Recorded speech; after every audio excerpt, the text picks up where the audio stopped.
Hi guys, வணக்கம். நாங்கள் கணேஷ்காந்த். இப்போ டைம் பார்த்தீங்கன்னா 10:51 AM, டேட் வந்து 13th ஜூலை. பார்க்க போகிறது வந்து செபியோட ஒரு நியூ ரூல்ஸ் வந்துருக்கு, F&O அப்படின்னு சொல்லி போட்டு ஒரு வீடியோஸ் எல்லாம் நிறைய ஓடிக்கிட்டே இருக்கு இல்லைங்களா. ஸோ அப்படின்னா என்ன, அப்படி அதுக்கு எதுக்காக அதை மாதிரி போஸ்ட் பண்ணியிருக்காங்க, இப்போ அதெல்லாம் நமக்கு லாபமா நஷ்டமா, இப்போ நம்ம என்ன பண்ணணும், எப்படி அதுலேருந்து எஸ்கேப் ஆகுறது, நம்ம எப்படி அந்த இடத்த கியூர் பண்ணணும் அப்படிங்கறது தெரிஞ்சுக்க போறோம். ஸோ இப்போ F&O செபி ஒரு ரூல்ஸ் போட போறாங்கன்னு எல்லாரும் பேசிட்டு இருக்காங்க. என்ன ரூல்ஸ் போட போறாங்க அப்படின்னு கேட்டீங்கன்னா யாருக்கும் இன்னும் தெளிவான ஒரு பதில் கிடையாது. காரணம், அவங்க மார்க்கெட்ல இப்ப அந்த விஷயத்த ஒரு ப்ரொபோசலா கொடுத்துருக்காங்க, அடுத்த மாசம் 1ஆம் தேதியில இருந்து பண்ண போறோம் அப்படின்னுட்டு. ஸோ அதுக்கான ரிசல்ட் பப்ளிக் ஒப்பீனியன்ஸ் எல்லாம் ஓடிக்கிட்டு இருக்கு, பீட்டா வெர்ஷன் சொல்லுவாங்க. ஸோ அந்த மாதிரி ஓடிக்கிட்டு இருக்கு. ஸோ இதெல்லாம் வச்சு மக்கள் என்ன சொல்றாங்களோ அதை தான் இவங்க ப்ரப்போஸ் பண்ண போறாங்க. மக்களுக்கு இன்னும் என்ன நடக்க போகுதுங்கிறதுலே தெரியல அப்படிங்கிறதுனால இது பெரும்பாலும் இந்தியன் மார்க்கெட், அதாவது செபி வந்து என்ன பண்ணுவோம்னா, மக்கள் வந்து இதுக்கு எதிர்ப்பு தெரிவிக்கல, அதனால நாங்க அப்ரூவ் பண்றோம் அப்படின்னு சொல்லிட்டு ஆகஸ்ட் 1ஆம் தேதி வந்து அவங்க லான்ச் பண்ணிடுவாங்க. ஓகே, ஸோ இந்த கான்செப்ட் என்ன அப்படின்றத ஃபர்ஸ்ட் தெரிஞ்சுப்போம். ஸோ நீங்க நான் இமேஜ்லேயே பார்த்துருப்பீங்க, இதுக்கு வேற ஒரு பேர் இருக்கு, டேக்ஸ் அப்படின்னு சொல்லிட்டு. ஸோ கவர்மெண்ட் நான் ஆல்ரெடி சொல்லியிருக்கேன், அரசாங்கம் அப்படிங்கிறது ஒரு வரியை நம்பி தான் தொழில் பண்ணிட்டு இருக்கு. எதுலெல்லாம் வரி சம்பாதிக்க முடியுமோ அவ்வளவு இடத்துலையும் வரியை எப்படி எடுக்கணுமோ அதில் தான் குறியா இருப்பாங்க.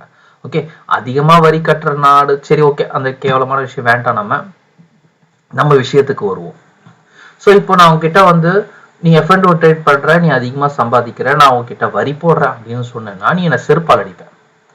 ஓகேவா? ஸோ அந்த மாதிரி நான் உங்ககிட்ட சொல்லாமல் இருக்கணும்னா நான் உன்னை முட்டாளாக்கணும். ஸோ நான் என்ன பண்ணுவேன்னா ஏமாத்துவேன். எப்படி ஏமாத்துவேன்? I am going to create new rules, ஒரு புது சட்டம் உருவாக்க போறேன். இந்த இடத்துல நான் டாக்ஸ் அப்படிங்கிற வார்த்தையை நான் கொடுக்காம வேற வார்த்தைகள் எல்லாம் சொன்னேன் அப்படின்னா உடனே நீங்க அந்த டாக்ஸுங்கிற வார்த்தையை மறந்துடுவீங்க. ஓகேவா? இப்போ நான் சொல்ற கான்செப்டை புரிஞ்சுக்கோங்க. இந்த 5 lakhs 20 lakhs மாற போறது அப்படியெல்லாம் வேண்டாம், அதெல்லாம் விட்டுருங்க. இப்போ நிஃப்டி ட்ரேடிங் பண்றவங்க, ஈக்விட்டி ஆப்ஷன் ட்ரேடிங் பண்றவங்களுக்கு தெரியும் இல்லையா? இப்போ நிஃப்டி ட்ரேடிங் பாருங்களேன். இப்போ நான் அனலைஸ் பண்றோம், நம்ம அனலைஸ் பண்ண சொல்லவே தெரியும் நிஃப்டி வந்து 24,200 ஹிட் ஆக போகுது அப்படின்ட்டு. அதே சமயம் 24,550 ஹிட் ஆக போகுதுன்னு நமக்கு தெரியும். ஸோ நான் நிஃப்டியில ஆப்ஷன் ட்ரேடிங்ல 24,250 கால் ஆப்ஷன் வாங்கி வச்சிருக்கேன் அப்படின்னா எப்போ வாங்கணும்? இந்த ஸ்பாட்ல வாங்கணும். இந்த ஸ்பாட்ல நான் கால் ஆப்ஷனை வாங்கியிருக்கணும். ஸோ எப்போ? 10ஆம் தேதி ஜூலை மாசம். ஆனா இது போய் ரீச் ஆனது 13ஆம் தேதி, 12ஆம் தேதி ரீச் ஆச்சு. ஸோ அது வரையும் அந்த ப்ரீமியம் என்ன ஆயிருக்கும் பார்த்தீங்கன்னா டவுன் ஆயிருக்கும். இந்த வாலட்டைல் ஆகுதுல்ல, ஸோ அந்த எதிர்பார்ப்பு, இந்த வாலட்டைல் அதிகமா இருக்கும். ஸோ நீங்க என்ன பண்ணுவீங்கன்னா அந்த டார்கெட் வர வரையும் ஆப்ஷனை அவ்வளோ சீக்கிரம் ஹோல்ட் பண்ண மாட்டீங்க. ஸோ ஏற்ற இறக்கங்களை கொடுத்து உங்களுக்கு அந்த ப்ரீமியமை டவுன் ஆக்கி மார்க்கெட்ல ஒரு ஃபிளக்சுவேஷனை கொடுப்பாங்க. இது நிஃப்டிக்கு. ஸோ அதனால நிஃப்டியில பொறுத்த வரைக்கும் பார்த்தீங்கன்னா ப்ராஃபிட் அதிகமாக எடுத்தவங்க அப்படின்னு சொல்லி யாருமே இருக்க மாட்டாங்க. ஆனால் ஈக்விட்டி ஃபியூச்சர் அண்ட் ஆப்ஷன்ஸ்ல அதிகமாக லாபம் பார்த்தவங்க ரொம்ப அதிகம். நம்ம இதுக்கு முன்னாடி ட்ரேடிங் அப்பவும் சரி, லாபம் அதிகமாக பார்க்கக்கூடிய பெஸ்ட் மெத்தடுன்னு சொல்லி நான் போட்டிருப்பேன் உங்களுக்கு யூடியூப்ல. அதிகமாக லாபம் சுலபமாக பார்க்குற இடம் ஈக்விட்டி ஆப்ஷன்ஸ் அப்படின்னு சொல்லி நான் போட்டிருப்பேன், பார்த்துருப்பீங்க. காரணம், அதுக்கும் இதுக்கும் பெரிய வித்தியாசம் என்னன்னா, நம்ம டார்கெட் வைக்கிறோம்னு வச்சுக்கோங்க. இப்போ 24,200 வைக்கிறேன் அப்படின்னா, இங்க ஸ்டாப் லாஸ் வைக்கிறேன் அப்படின்னா அது அப்ராக்சிமேட்டா ஸ்ட்ரெயிட்டா போகும்.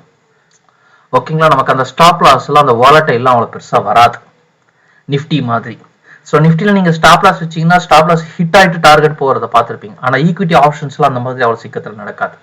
ஆனா இப்போ நான் சொன்ன அந்த ரூல்ஸ் இருக்கு பாருங்க, கவர்மெண்ட் சொல்லியிருக்க செபி ரூல்ஸ், அந்த ரூல்ஸ் வந்த பிறகு இந்த நிஃப்டி பேங்க் நிஃப்டி எப்படி பாக்குறீங்களோ அதே மாதிரி ஈக்விட்டி ஃபியூச்சர் அண்ட் ஆப்ஷன்லயும் ஃபிளக்சுவேஷன் பாப்பீங்க. ஓகேங்களா? இதுதான் அவங்க பண்ண போறாங்க. ஸோ இந்த ஃபிளக்சுவேஷன் பாக்குறீங்கன்னா நீங்க என்னென்ன ஃபேஸ் பண்ணுவீங்க? கம்பல்சரியா பை டுடே செல் டுமாரோ போக மாட்டீங்க, ஈக்விட்டி ஆப்ஷன்ஸ் ஹோல்டிங்ஸ் போக மாட்டீங்க. 10% தான் உங்களுடைய ஃபர்ஸ்ட் டார்கெட்டா வைப்பீங்க. இதுக்கு முன்னாடி நம்ம 10,000 ரூபாய்க்கு வாங்கி 12,500 ரூபாய்க்கு வித்துட்டு இருந்த நம்ம 11,000 ரூபாய்க்கு விற்க வேண்டிய சூழ்நிலை ஏற்படும். ஸோ இன்னைக்கே வாங்கி இன்னைக்கே விற்கிற மாதிரி. அப்போ நீங்க எத்தனை தடவை வாங்குவீங்க? ஸோ மல்டிபிள் டைம்ஸ் நீங்க பர்ச்சேஸ் பண்ண வேண்டியது வரும், மல்டிபிள் டைம்ஸ் சேல் பண்ண வேண்டியது வரும், லாபம் அதிகம் பார்க்க. அதனால அவங்களுக்கு ட்ரேடிங் சார்ஜஸ் அதிகமாக கிடைக்கும், ட்ரேடிங் ப்ராஃபிட் அதிகமாக கிடைக்கும், ஜிஎஸ்டி அதிகமாக சேரும். இதுதான் இந்த செபி பண்ண போற நாம்ஸ்.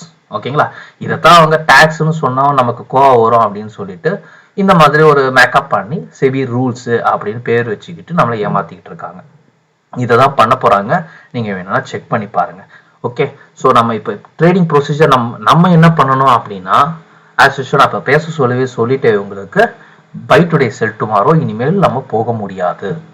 இது நிஃப்டிக்கும் பொருந்தும், பேங்க் நிஃப்டிக்கும் பொருந்தும், ஈக்விட்டி ஃபியூச்சர் அண்ட் ஆப்ஷனுக்கும் பொருந்தும். இதுல இன்னொரு ஹைலைட்டான ஒரு விஷயம் என்னன்னா, இன்ஸ்டிடியூஷனல் ட்ரேடர்ஸ் ஹோல்டும் பண்ண மாட்டாங்க. அவங்களும் இன்னைக்கே வாங்கி இன்னைக்கே விற்பாங்க.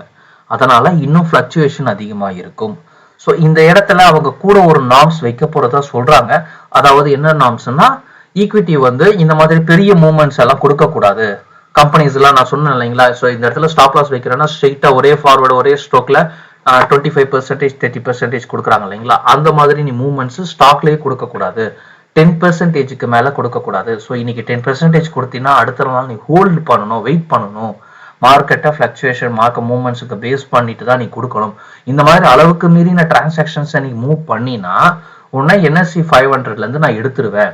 ஸோ 500 லிஸ்ட்ல இருக்கிற கம்பெனிஸ் மட்டும்தான் ஃபியூச்சருக்கு ஆப்ஷனுக்கு லிஸ்ட் அவுட் பண்ண கொடுப்பாங்க. அந்த லிஸ்ட்ல இருந்து நான் உன்னை எடுத்துருவேன் அப்படின்னு சொல்லிட்டு அவங்களுக்கு ஒரு செக்மேட் வைக்கிறாங்க. ஸோ உடனே ஈக்விட்டி கம்பெனிஸ் என்ன பண்ணும் பார்த்தீங்கன்னா, மூவ்மெண்ட்ஸை கொஞ்சம் குறைக்கும். ஸோ ஈக்விட்டி ஸ்டாக்கோட மூவ்மெண்ட்ஸ் கொஞ்சம் குறையும். ஸோ ஈக்விட்டி ஸ்டாக்கோட மூவ்மெண்ட் குறைஞ்சிது அப்படின்னா சேவிங் பண்றாங்க பாருங்க. இப்போ வாரத்துக்கு 10% லாபம் பார்க்குற ஸ்விங் ட்ரேடர்ஸ் இருக்காங்க பாருங்க. அவங்க வாரத்துக்கு 10% பார்க்க வேண்டி இருந்தது இனிமேல் வந்து 2 வாரத்துக்கு ஒரு தடவை 15% ப்ராஃபிட் பார்ப்பாங்க. இல்லைன்னா வாரத்துக்கு 7% 5% தான் ப்ராஃபிட் பார்ப்பாங்க. ஸோ அவங்களுடைய ப்ராஃபிட் குறையும் ஸ்விங் ட்ரேடருக்கு. அதாவது ஸ்விங் ட்ரேடர்ல எல்லா ஸ்விங் ட்ரேட் கம்பெனிஸும் கிடையாது, F&O ட்ரேட் பண்றவங்க. அதாவது ஃபியூச்சர் அண்ட் ஆப்ஷன்ல லிஸ்ட் அவுட் பண்ற கம்பெனிஸ், இந்த ரிலையன்ஸ், SBI எல்லாம் ஆல்ரெடி F&Oல லிஸ்ட் பண்ணியிருக்காங்க இல்லையா, அந்த மாதிரி ஸ்டாக்ஸ்ல போயிட்டு இனிமேல் நம்ம ஒரு வாரத்துக்கு 5%ல இருந்து அதிகபட்சமே 10% தான் பார்க்க முடியும். சப்போஸ் அந்த வாரம், அதாவது இந்த வாரம் நம்ம 10% பார்த்துட்டோம் அப்படின்னா அடுத்த வாரம் நம்ம எக்ஸிட் ஆயிட்டு மறுபடியும் மூவ்மெண்ட் ஆக சொல்லதான் நம்ம வாங்க வேண்டியது வருமே தவிர அப்படியே வச்சிருந்து லாபம் பார்க்கறதுங்கிறது கஷ்டம். ஸோ உங்களை மறுபடியும் அந்த ஸ்விங் ட்ரேடராகவும் உங்களை சேல் பண்ண வைப்பாங்க. ஆகஸ்ட் 1ஆம் தேதி நம்ம வாங்க வேண்டிய ஷேர் எதுன்னு பார்த்தீங்கன்னா புரோக்கரேஜ் கம்பெனிஸ். இப்போ எவ்வளோ ஷேர்ஸ் அது புரோக்கரேஜ் கம்பெனி ஸ்டாக்ஸ் இறங்குதோ அவ்வளோக்கு 1ஆம் தேதியில இருந்து நல்லா பூம் ஆகும். ஏன்னா அவங்களுக்கு நல்ல லாபம் கிடைக்கும், டிரான்சாக்ஷன் சார்ஜஸ் அதிகமாக கிடைக்கும். அதுதான் கான்செப்ட்.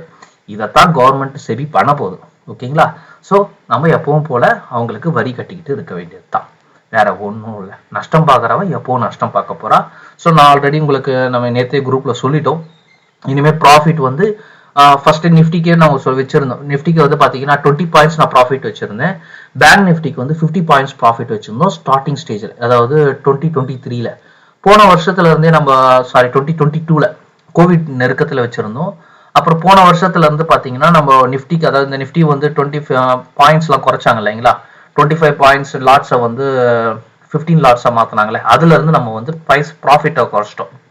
இப்போ 1ஆம் தேதியில இருந்து நம்ம என்ன பண்ண போறோம்னா, ஈக்விட்டி ஃபியூச்சர் அண்ட் ஆப்ஷனுக்கும் நம்ம ப்ராஃபிட்ஸை குறைக்க போறோம், ஸ்விங் ட்ரேடுக்கும் ப்ராஃபிட்டை குறைக்க போறோம். ஸோ ஸ்விங் ட்ரேடெல்லாம் நான் என்ன பண்ணுவேன், 5 to 10 days வச்சது எல்லாம் இப்போ நான் 15 to 30 daysக்கு மாற்றணும்.